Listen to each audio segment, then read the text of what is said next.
Broadcasting from the business capital of the world, this is the Podcast Business News Network. And welcome back to the show. We are joined once again by Attain Leadership. Yes, Dr. Fred Petito joining us here again today.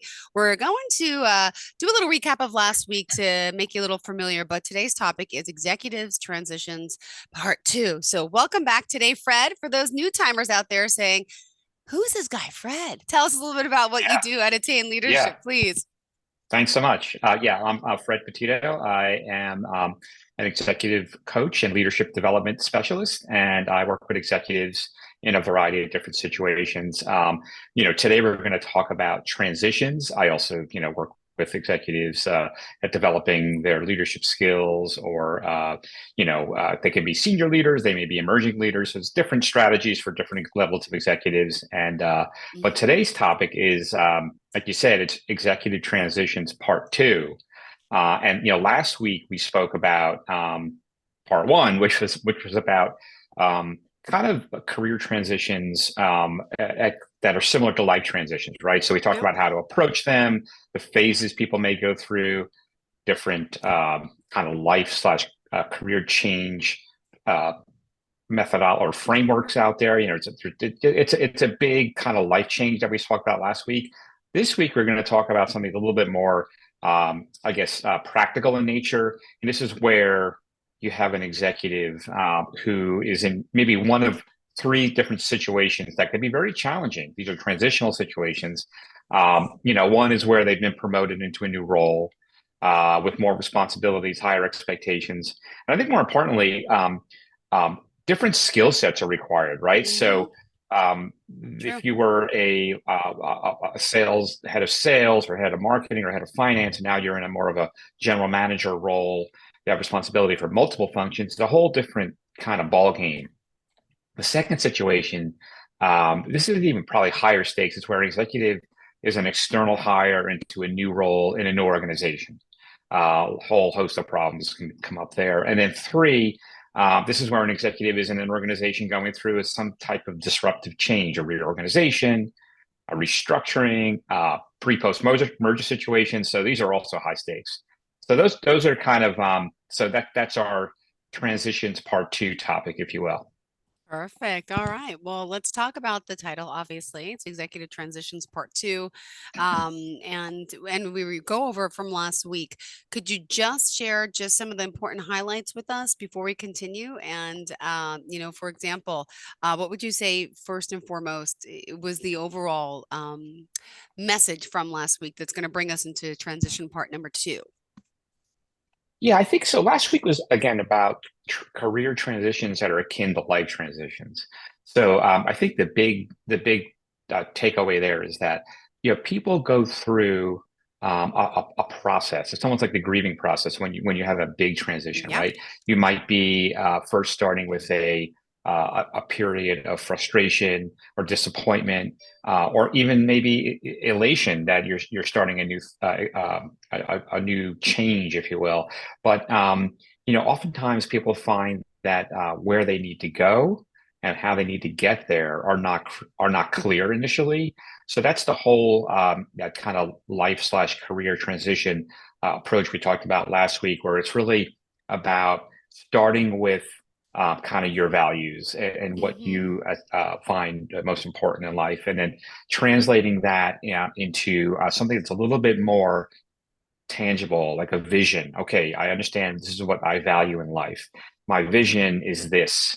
This is what I want to do that's aligned with that vision. And then visions are great, but if you have that North Star, but if you don't have a plan to get there, you're never going to achieve it, right? So that's kind of the third leg of the stool is, okay, what's the plan? What's the action plan? How are you going to be accountable? How are you going to get to that vision that you've have developed? So that was the general summary of last week. Perfect. All right. So let's talk about today now, of course, what's so important about this topic, and what are some of the biggest challenges would you say executives have some transitioning into a new role? Yeah, absolutely. So this is an important topic. I think I was McKinsey did a study a few years back, and a few different really credible sources have estimated that about 4 in 10 or 40% of executives entering a new role fail within 2 years, right? There's just a Okay. lot of failure. It's a lot of people. And, more than half of C-level executives leave their positions under pressure. So the more senior you get, the higher the stakes. And the sad part about this data, these statistics, is that it's only really a small percentage of these executives fail to a lack of skills, Mm-hmm. right? They most often what's happening is they jump into these new roles Yep. or approach a transition without really understanding what's going on around them, their organization, the strategy, its culture, the key stakeholders, things like that. So these are some things that are easy to remedy, but if you don't kind of have them on your radar, um, you can run into trouble. And the kind of trouble we're talking about, or challenges, if you will, for transition executives. The first is assimilating into a new organization, right? Okay. Or adopting new ways of working. So the cultural piece is huge. You really can't underestimate how important a factor that is. So different organizations have different cultures. You Okay. may be coming from a purpose and very egalitarian type environment where it's very nurturing, for example, and now you're in a very hierarchical and results driven. That's a tough cultural transition. So if you're not aware of that dynamic, it's going to be hard. Another thing is a lot of onboarding is not good. You call these onboarding traps. It might be a misleading job description, or little or no onboarding, or poorly defined goals and expectations, which is very common. And then, the third piece here is that if you're a new executive in a new role or new organization, you really need to figure out a way to generate value quickly. So you need to be clear on that with your supervisor. You need to be clear on what success metrics are, and you need to have a pathway to having at least some quick wins to talk about. Got it. So do you want to share some more about, how you work with executives in these situations? And my computer's stuck, so I can't even scroll down more, but you could tell us. Oh no, sure, yeah, yeah. I mean, I think there are definitely there's some great resources out Mhm. there that the transition process is pretty. I think it's pretty clear what you need to do, right? I mean, the way I like to do it in working with executives is there's three pieces. First, you diagnose the onboarding challenge, right? Mhm. Then you kind of set some goals, establish a plan, and then implement that plan, right? And optimize it. And no plan is perfect, so but you really need to understand like what's going on the ground. Yep. So the first thing is that when I say diagnose the onboarding challenge, there may be some great opportunities there. I don't want to frame it as all negative, but what are the challenges and opportunities? And I like to look at two lenses. One is the external lens, like that's in the environment, your organizational structure, Mhm. if you will, an environment. Like, what's the situation, Yeah. right? And the second one is more about yourself. Okay. What are your strengths? What's your leadership style? So, when you're looking at what I call situational awareness, really what you want to do as quickly as possible is figure out a way to reduce your learning curve. So you have a solid foundation to achieve success. So again, if you're entering a new organization, there's so many aspects of the culture, the people, the relationships, the relationship dynamics, the ways of working, the software systems, all these things. So there's a steep learning curve. And then there's the values piece. Like what do they value as an organization? What is their culture? And then you need to figure out, once you have that kind of sense of what's happening, you need to determine how you could best proceed to success, right? So that's when you start looking internally, right? You need to really spend some time on self-reflection here. Working with a coach, you can identify your strengths, Mhm. your leadership style, and one of the things that I find is most powerful for executives when they're in these types of situations is leaning into those strengths, right? So they want to get in what I call the strength zone, right? So Okay. you are able to kind of work through this ambiguous, difficult situation by unlocking kind of your unique skills. So that, yeah, I mean, there's a lot of blind spots, a lot of areas where things can go sideways. So I think leaning on strengths are really important. So once we kind of get through that first diagnosing what's going on, right? That situational awareness and that self-assessment, if you will. Then you want to start setting some goals, right? And have a plan.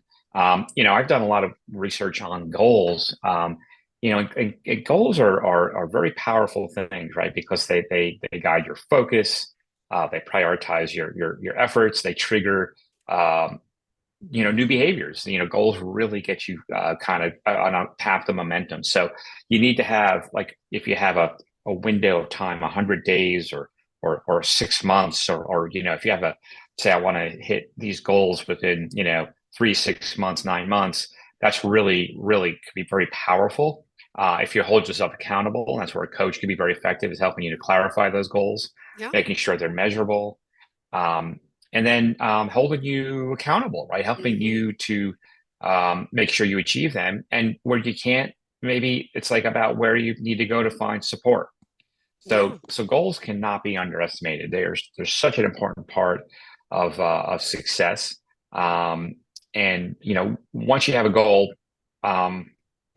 you need a plan, right? So I like to work with execs on, like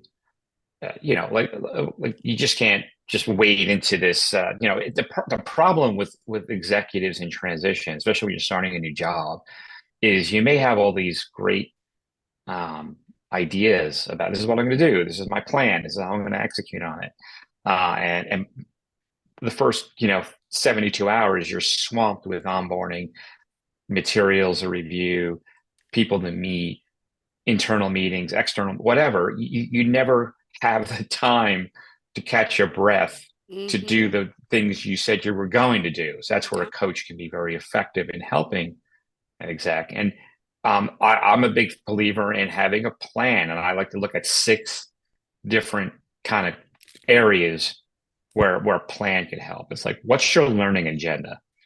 For those first 3 or 6 or 9 months, like, what do you need to learn about that organization, about the role, about the competitors, about the strategic environment, right, et cetera. And then, like, what's your brand going to be, right? Who are you going to be? How are you going to show up in a way that's authentic, but also, gonna work in this new culture you're in. And then there's that assimilation piece, right? Like, how are you going to make that brand work in this environment? The fourth piece is really is tremendous, is kind of a stakeholder plan. Like, who are your stakeholders? Organizations are funny things because they're little social dynamics, right? And there's a whole kind of culture. That's what it is. It's a social dynamic. And so if you kind of know who your key, obviously your supervisor, your boss, or their boss. If you're a C level, it's the board of directors, it's the CEO. But who are they? What do they find important? How do you engage them? And how do you present yourself in a way that is going to make you successful? Another key thing is, who are your horizontal and relationships you need to work on, because you need supportive relationships to get stuff done. You can't be an island. And then who's on your team? What kind of relationships are you having with your team? So these things really are important to understand, and they help you kind of identify those quick wins so you can establish early credibility. So there's a lot of aspects to it, and this is why 40%, of execs new to role, as per that McKinsey study, don't thrive, because they may be the best financial, corporate finance person, or the best, CIO out there. But if you're not dealing with all these other dimensions, these kind of emotional, social, interactional dimensions, it's going to be difficult. Got it. And remind us, Fred, how we can reach out to you. Yeah, so it's Fred at attainleadership.com is my email. Our website is attainleadership.com. Best way also on social is on LinkedIn, Fred Petito on LinkedIn. And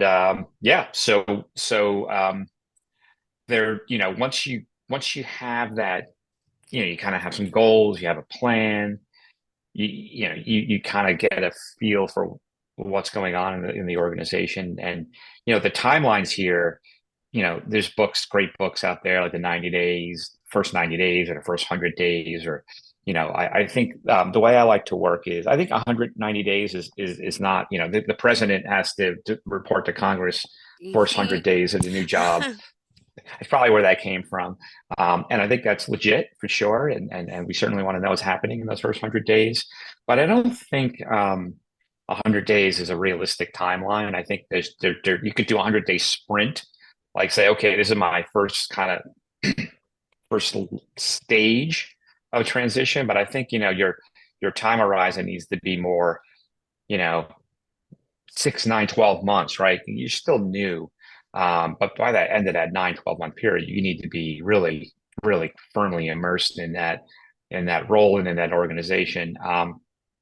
So one of the things we do, we implement that plan is really the first, we talked about learning agendas, we talked about, defining your brand, but I think the external or the observational kind of aspect of this is you need an early win, right? You need to get that early momentum. So you want to climb that learning curve. You want to learn as quickly as possible. You want to identify those opportunities for early wins. And that's not always easy, right? Because you may enter an organization where the role that you're stepping into may be new, or maybe it's the vision for the role as has been developed by the organization isn't right, doesn't really work. So there's a lot of things that can go wrong with the role. But if you can figure out like what does success look like, and what does a win look like, and I think the most important stakeholder here is your supervisor or boss or whomever, the C level or the board. What do they deem success to look like? And everybody has their own perspective. I know Google does this interesting thing. They have this the Google marketing has an interesting piece of research they did about 2 years ago. They spoke to hundreds of board directors at big companies. This happened to be with marketers, but it could be with anybody. It could be technology. It could be CFO, and they asked them what they look for in a chief marketing officer. And when you read the verbatims from this research, it's kind of weird stuff that a lot of marketers wouldn't really think about. It's about talk to me. Well, they should be thinking about this, but talk to me about or make me understand how what you're doing is going to impact our share price. Talk to me about how this is going to ladder up to this corporate value, or this and so they're a little bit more abstract than a chief marketing officer who may come in saying, my job is to acquire customers at a cost efficient rate, or deliver an amazing customer experience so we reduce churn by 30%, whatever. And those are really important things, and they do impact sales price, and they do impact broader strategic imperatives, but they may not be thinking in that frame of reference. So it's understanding the frame of reference of your key stakeholders. Like talk to your boss, talk to your boss's boss, talk to your board. Like what will make me successful in your eyes? And I think removing the ambiguity from that, because I hate to say it, despite the best efforts of a lot of organizations and HR departments, they write these job descriptions many times. They write the key performance indicators, and they mean well, but the reality on the ground often is not what's in that job description. So you need to kind of wrestle that to the ground. So I think that's really important.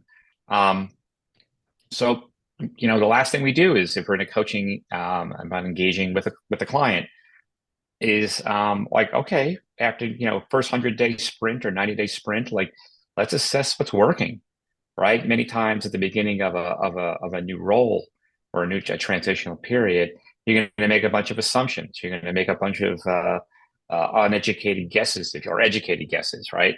And once you're in about 3 months, it's a good time to say, okay, what's working, what's not working. That's where, great 360-degree feedback it could be a really powerful way to remove any, make sure people are perceiving you the way you want to be perceived. Another thing I see with a lot of executives is that, especially by the time you're mid-career, behavior change is difficult. It's difficult for everyone, right? So you may bring legacy mindsets, legacy behaviors that might be holding you back in this new role. So that's where a coach, with those feedback tools, with that 360, whatever, can say, hey, you may have been really successful in prior roles doing this, but this isn't working here. We need to figure out a way to change direction. So those types of things could be around communication or how you express yourself. It might be how they self-manage, right? So yeah, those are the types of things we work at. And I think the takeaway for anybody who's in transition listening to this, or starting a new job, or in a company going through a change management program, is that you don't have to do this alone, right? You don't have to suffer in silence. You need to figure out a way to build support systems, whether it's through folks on your team, your colleagues, being transparent and authentic with your boss about where the challenges lie.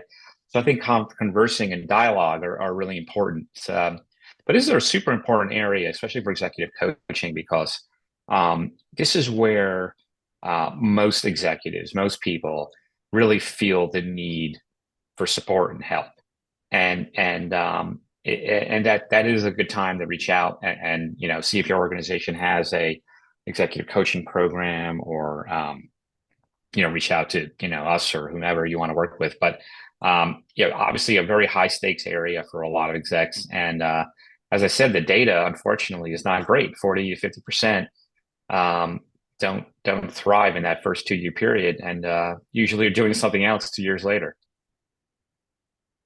Interesting. Now, you've been doing this for how long? Just a little bit of your background to let people know what you at Attain Leadership can do for them and their business. Yeah, so I have nearly almost 25 years of experience in C-level marketing roles at big marketing services agencies, and startup as well. So I've built kind of teams from scratch. These are multi-discipline marketing teams. I've led big groups,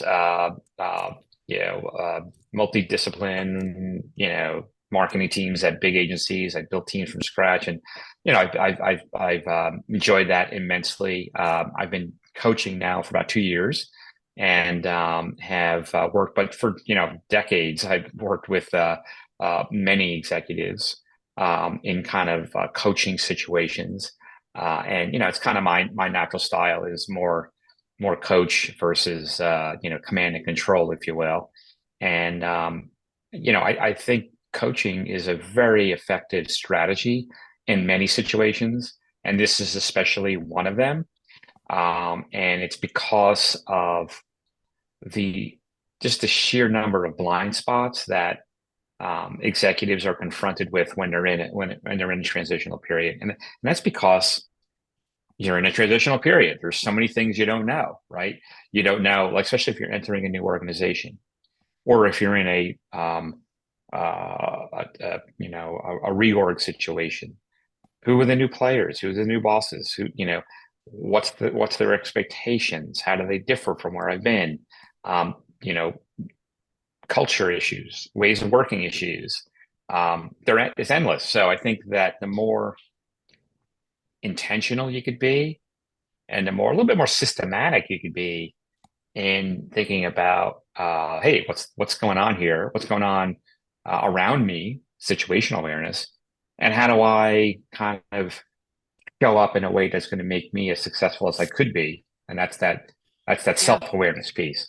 So yeah, it's a I think it's a very, very important area for coaches and to be engaged. All right. And how do we reach you? Yeah, so it's attainleadership.com. Fred at Attain Leadership, Perfect. attainleadership.com, and then Fred Petito on LinkedIn. Awesome. Thank you so much for being here, for joining us. And next week we'll be back. Yes or no? Do we know?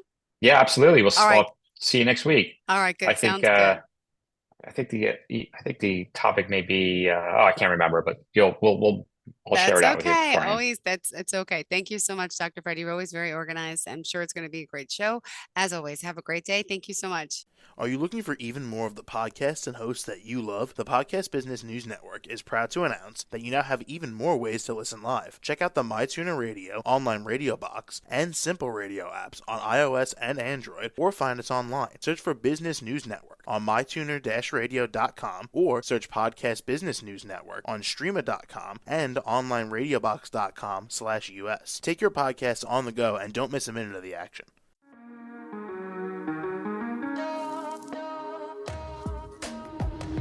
Broadcasting from the business capital of the world, this is the Podcast Business News Network.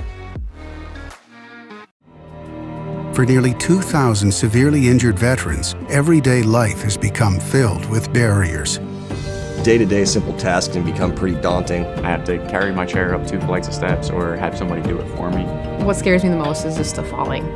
When I'm struggling with my house, I think, to have that one great barrier just knocked down, it's crucial. Home for Our Troops is a wonderful nonprofit that builds a Mortgage-free, fully adaptive, handicap-accessible house. And there's no catch. It'll be our very first home that we've ever owned. This is a game changer. This is where your life begins again. We need you to join us in completing this important mission. Please visit hfotusa.org and help build homes and rebuild lives. Because of you, everything's going to be okay.